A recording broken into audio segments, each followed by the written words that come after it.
Assalamualaikum dan salam sejahtera. Hi guys.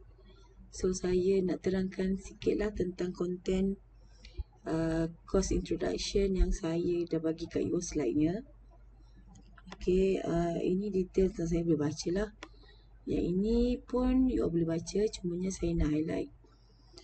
Untuk kursus ini dia ada prasyarat lah. Untuk DFC 20113 Programming Fundamentals, prasyaratnya adalah you all mesti lulus kursus DFC 10042 iaitu Problem Solving and Program Design.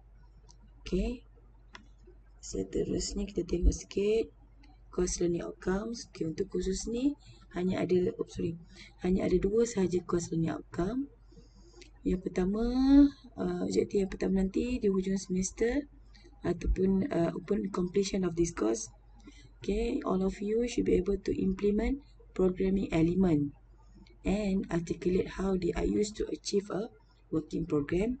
And then objektif yang kedua, all of you should be able to show simple programs by developing code to solve problems in a computer using C++ programming language. So this is topics that we are going to cover throughout this semester. There are 5 topics. Topic 1, Introduction to Fundamentals of Programming. Topic 2, Basic Programming Elements. Topic 3, Program Control Structure. Topic 4, Array Structure and Pointer. And last topic is about Function. Okay, so this is additional information. Untuk kursus ini, kita akan perform practical session menggunakan C++ programming software. Jadi kat sini dia dah listkan antara software C++ yang awak boleh guna. So untuk saya akan guna Visual C++. So terpulang pada you nak guna apa, minta tolong install siap-siap lah dekat laptop masing-masing. So that bila kita nak buat nanti, you all dah ada dah softwarenya. Okay. Kemudian ini adalah references. Boleh tengok main references dan juga additional. Dan selain daripada ini, kalau awak jumpa mana-mana e-books ataupun website yang related dengan C++, boleh diguna pakai.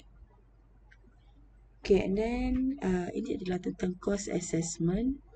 So kita punya assessment penilaian pemakaran ada 2 kategori. Kita ada coursework assessment 70% dan juga final examination. Okay, final examination 30%.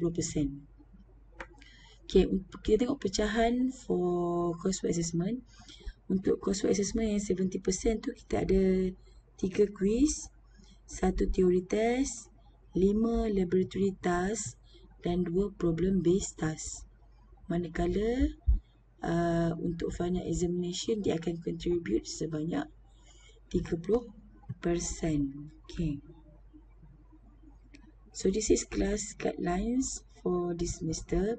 So since kita masih lagi under PKP dan kita akan melaksanakan kita punya teaching and learning menggunakan kaedah online lah.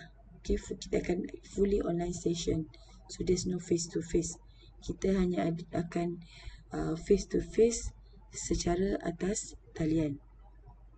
Okay, so untuk setiap session kita kena follow apa yang telah ditetapkan oleh timetable. So let's say kalau kata kelas pukul 8 dan you kena standby 5 minutes earlier. Okay, so 5 minutes standby 5 minutes earlier tu untuk apa? Untuk you standby you punya laptop, you punya device, you punya internet, make sure working and everything. Okay, kemudian you all juga perlu standby dengan you all punya CDOS. Okay, saya akan cuba untuk ambil attendance through CDOS. Okay, dan normally attendance saya akan ambil di hujung session lah. Dan notes dan juga assessment pun saya akan publish dekat CDOS. Unless CDOS kita ada problem, slow ke ataupun hang, jam dan sebagainya, barulah saya akan guna Google Classroom ataupun alternatif lain lah, WhatsApp dan sebagainya. Okay, untuk teaching and learning, pembelajaran kita sama ada kelas teori ataupun praktikal, kita akan menggunakan WhatsApp memang for sure kita akan guna. Saya akan berkomunikasi through WhatsApp. Cumanya untuk practical session mungkin tengoklah mana-mana yang bersesuaian. Okay, teleconference, web conference yang bersesuaian. Sama ada kita nak guna Zoom ataupun Google Meet ataupun Big Blue Button, okay, BBB. Dan mungkin juga saya akan upload beberapa video to support teaching and learning. Saya akan upload video dekat YouTube dan you all boleh download dekat situ lah. Okay, so itu tentang kita punya class guideline. And ada issues, okay, ni ada issues related ni quite important juga, because saya nak sentuh tentang attendance. Walaupun kelas kita dilaksanakan secara fully online classes, which is awak tak berada di depan mata saya, awak berada di rumah masing-masing, please take note tentang attendance. Okay, so bila kelas kita berlangsung, meaning that awak kena berada di depan laptop dan berada di dalam talian bersama-sama dengan saya. Okay, dan juga bila diminta untuk respond, you have to respond, meaning that you alert dengan kelas kita. Kes untuk sebarang kes ketidakhadiran, prosedurnya sama macam kelas face to face yang sebelum-sebelum ni. So let's say awak tak hadir untuk beberapa kelas dan awak sepatutnya dapat surat amaran, saya akan keluarkan surat amaran. Okay, prosedurnya sama macam kelas yang biasa lah. So please take note lah, jangan sampai attendance menyebabkan awak dibar daripada menduduki final exam.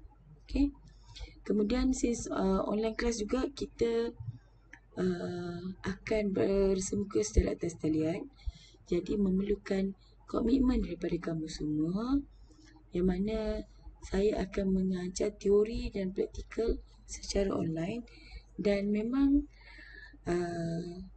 memerlukan komitmen you all untuk melaksanakan aktiviti-aktiviti praktikal ataupun coding-coding kita secara online. Mungkin saya akan beri latihan, you all buat dekat laptop you all, and then you all kena show dekat saya. Okay, tunjuk dekat saya hasil kerja you all tu ataupun submit dan sebagainya. Okay, memang kena fokus semasa kelas online lah, sebab you all akan membuat praktikalnya. Okay, so untuk setakat ini, itu sahaja yang saya ingin sampaikan. Jika ada sebarang masalah ataupun isu lain yang nak tanya, boleh melalui WhatsApp group. Okay, so itu sahaja. Terima kasih. Assalamualaikum.